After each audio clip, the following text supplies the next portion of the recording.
여승, 백석. 여승은 합장하고 절을 했다. 가지취에 냄새가 났다. 쓸쓸한 낯이 옛날같이 늙었다.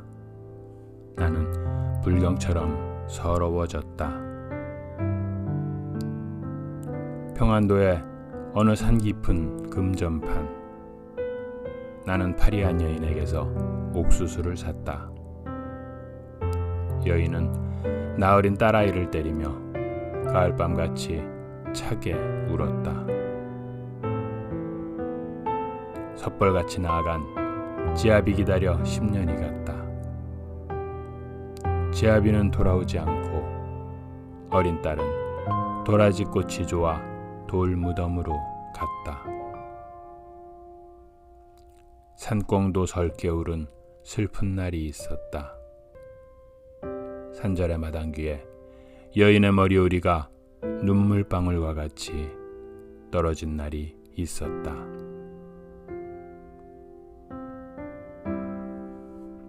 불행했던 시대, 남편과 아이를 잃고 여승이 되어야 했던 한 여인의 슬픈 이야기를 담은 시 여승입니다. 시인 백석은 1912년 평안북도 정주, 딱 10년 전 김소월이 태어난 곽산의 바로 옆 동네에서 태어났습니다.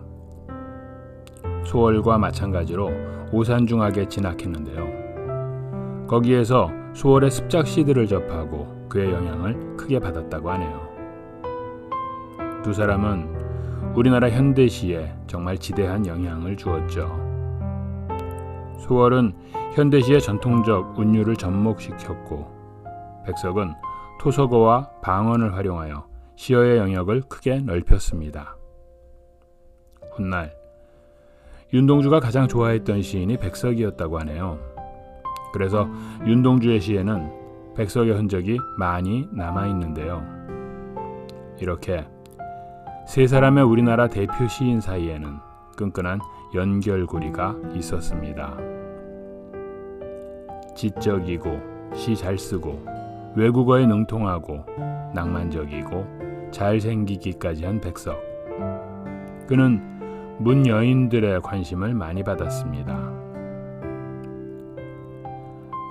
나와 나타샤와 흰 당나귀 위에 등장하는 나타샤가 누구인지 꽤 많은 여인들의 이름이 오르내리기도 했어요. 하지만 그의 인생은 행복하지만은 않았습니다. 고향을 떠나 떠돌아야 했고, 사랑하는 여인이 친구의 아내가 되는 모습을 지켜봐야 하기도 했죠. 그리고 전쟁과 분단은 백석에게 더 큰 고통을 주었습니다.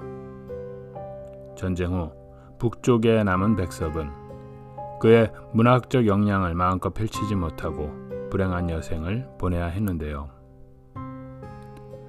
오늘은 백석 시인의 두 번째 영상입니다. 그의 시와 같은 수필 두 편을 읽어보겠습니다.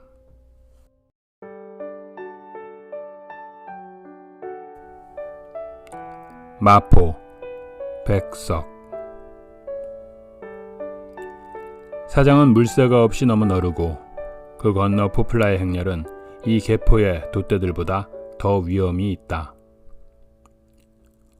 오래 머물지 못하는 돛대들이 쫓겨 달아나듯이 하구를 미끄러져 도망해버린다. 나무 없는 건넌산들은 키가 돛대보다 낮다. 피부빛은 사공들의 잔등보다 붉다. 물속에 들어간 낯이 얼마나 오래 있나 보자고 산들은 무리를 바라보고들 있는 듯하다. 개포에는 낫닭이 운다. 기슥 핥는 물결 소리가 달개 소리보다 낮게 들린다. 저 아래 철교 아래 사는 모터보트가 돈 많은 집 서방님같이 은회색 양복을 잡숫고 혹이 뻗친 노라리 걸음으로 내려오곤 한다. 빈매생이가 발길에 채이고 못나게 추렁거리며 운다. 커다란 금휘장에 모자를 쓴 운전수들이 빈손 들고 내려서는 동둑을 넘어서 무엇을 찾는 듯이 구차한 거리로 들어간다. 구멍 나간 고이를 입은 사공들을 돌아다보지 않는 것이 그들의 예의이다. 모두 머리를 무우고 몸을 비비대고 들어선 배들 앞에는 언제나 운송점에 빨간 트럭 한 대가 놓여 있다. 때때로 풍풍풍풍 거리는 것은 아마 시골 손들에게 서울에 연설을 하는지 모른다. 여의도에 비행기가 뜨는 날, 먼 시골 고장에 배가 들어서는 때가 있다. 돛대 꼭두마리에 팔랑개비를 바라보던 버릇으로 사람들은 비행기를 쳐다본다. 그리고 돛대의 흰 깃발이 말하듯이 그렇게 하늘이 무서운 것이 아니라고 생각한다. 이럴 때에 영등포를 떠나오는 기차가 한강 철교를 건넌다. 시골 운송점과 정미소연에는 신령 괴력의 그림이 정말이 되는 때다. 마포는 참 좋은 곳이여. 뱃사람이 하나는 반드시 이렇게 감탄한다. 흰 수염난 늙은이가 매생이에서 낙대를 들이우지 않는 날을 누가 보았나. 요단강의 영지가 물 위에 차 있을 듯한 곳이다. 강상에 흐느끼는 나룻배를 보면 비파행의 애 끓는 노래가 들리지 않나 할 곳이다. 뗏목이 먼저 강을 내려와서 강을 올라오는 배를 맞는 일이 많다. 배가 떠난 뒤에도 얼마를 지나서야 뗏목이 풀린다. 뗏목이 낯익은 배들을 보내고 나는 때에 개포의 작은 계집아이들이 빨래를 가지고 나와서 그 잔등에 올라앉는다. 기름 바른 머리, 분칠한 얼굴이 얘가 어딘가 하고 묻고 싶어 할 것이 뗏목의 마음인지 모른다. 배지붕을 타고 먼 산 바라기를 하는 사람들은 저 산, 그 너머 산, 그 뒤로 보이는 하얀 산만 넘으면 고향이 보인다고들 생각한다. 서울 가면 아무데 산이 보인다고 마을에서 말하고 떠나온 그들이 서울의 개포에 있는 탓이다. 배들은 낯선 개포에서 본과 성명을 말하기를 싫어한다. 그들은 머리에다 커다랗게 붉은 글자로 백천, 해주, 아산 이렇게 버젓한 본을 달고 금파환, 대양환, 순풍환 이렇게 아름답고 길상한 이름을 써붙였다. 그들은 이 개포의 맑은 하늘 아래 뿔산 앞에 서서 흰 구름과 눈빨기를 하는 전기 공장에 시꺼먼 굴뚝이 미워서 이 강에 정을 못 들이겠다고 말없이 가버린다. 조광 1935년 11월. 이 글은 1930년대 마포나루의 풍경을 손에 잡힐 듯이 그려내고 있네요. 자연만 묘사한 것이 아니고 정겨운 사람들, 친근한 풍물들이 하나하나 사라져가는 현실까지도 그 안에 드러내고 있죠. 도시와 산업화 이전의 공동체의 모습인 향토색 짙은 옛것에 대한 그리움이 나타나 있습니다.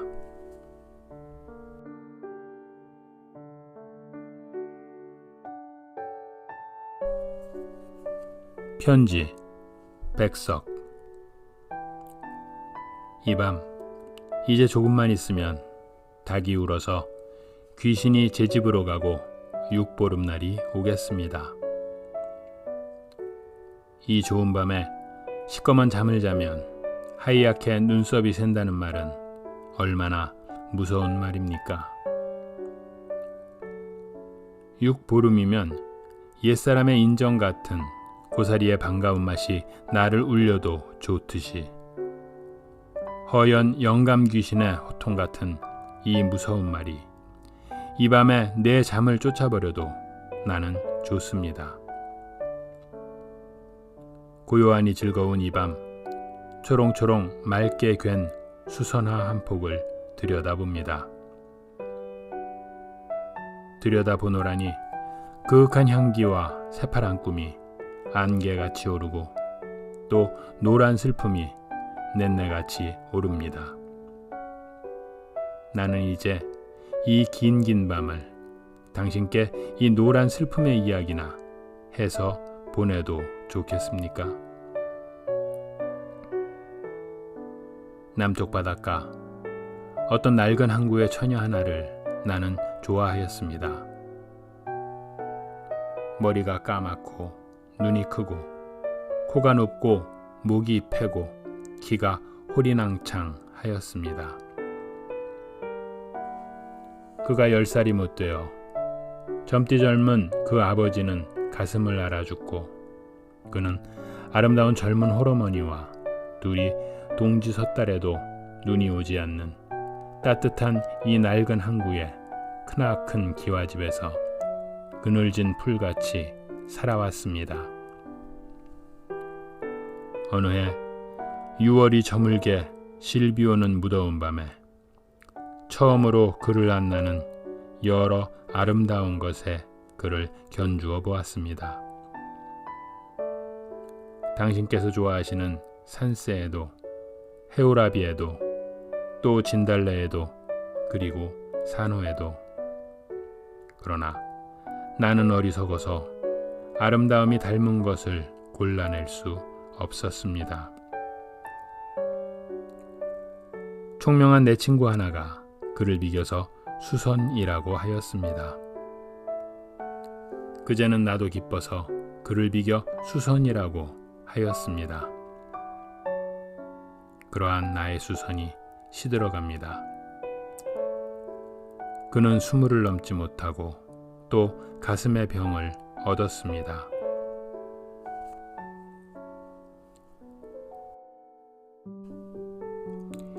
이 이야기는 이만하고 나의 노란 슬픔이 더 떠오르지 않게 나는 당신의 보내주신 맑고 고운 수선화의 폭을 치워 놓아야 하겠습니다. 밤이 아직 셀 때가 멀고 또 볶밥을 먹을 때도 아직 되지 않았습니다. 이제 나는 어머니의 바느질 그릇이 있는 데로 가서 무쇠 헝겊이나 얻어다가 알록달록한 각시나 만들면서 이 남은 밤을 당신께서 좋아하실 내 시골 육보름밤의 이야기나 해서 보내도 좋겠습니까? 육보름으로 넘어서는 밤은 집집이 안간으로 사랑으로 웃간에도 맛웃간에도 누방에도 허청에도 고방에도 부엌에도 대문간에도 외양간에도 모두 째듯하니 불을 켜놓고 복을 맞이하는 밤입니다. 달 밝은 마을에 행길 어디로든 복덩이가 돌아다닐 것도 같은 밤입니다. 닭이 수잠을 자고 개가 밥물을 먹고 돼지 깃을 들썩이는 밤입니다. 새학시 처녀들은 새옷을 입고 복물을 깃는다고 벌을 건너기도 하고 고개를 넘기도 하여 부잣집 우물로 가서 반동이의 옹패기에 찰락찰락 물을 길어오며 별같은 이야기를 잿깔잿깔하는 밤입니다. 새학시 처녀들은 또 복을 가져오느라고 달을 보고 웃어가며 살기같이 여우같이 부잣집으로 가서는 날새기도 하게 기와골에 기와장을 벗겨오고 부엌에 솥뚜껑을 들어오고 곱새담에 집날을 뽑아오고 이렇게 허물없는 즐거움 속에 끼득깨득하는 그들은 산에서 내린 무슨 암짐승들이 되어버리는 밤입니다.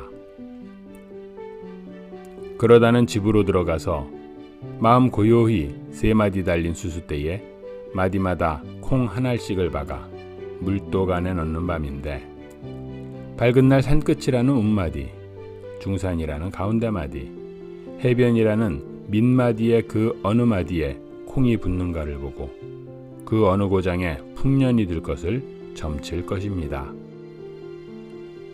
그러다는 닭이 울어서 새날이 되면 9가지 나물에 9그릇 밥을 먹으면 몸쏠 쐐기가 쏜다는 김치와 먹으면 김 맬 때 비가 온다는 물을 자꾸 먹고 싶어하는 밤입니다. 이렇게 해서 육보름의 아침이 됩니다. 새학시 처녀들은 해 뜨기 전에 동리 국수당에 스무나무 가지를 쩌우래서 가시가시에 하얀 솜을 피우고 그 솜밭 속에 며칠 앞서부터 스물이고 서른이고 만들어 놓은 울긋불긋한 각시와 새하얀 할미를 세워서는 굴통담에 곱새담에 장독담에 꽂아 놓는데, 이렇게 하면 이 해에는 하루같이 목화밭에서 천근 목화가 난다고 믿는 그들의 새옷 스쳐기는 소리도 좋게 의좋은 짝패들끼리 끼리끼리 밀려다니며 담장마다 머물러서는 목화 따는 할미며 각시와 무슨 이야기나 하는 듯이 즐거워하는 것입니다. 아, 달기웁니다. 나는 이만 이야기를 그치고 복밥을 기다리는 얼마 아닌 동안 신성과 고사리와 수선화와 병든 네 사람이나 생각하겠습니다. 조선일보 1936년.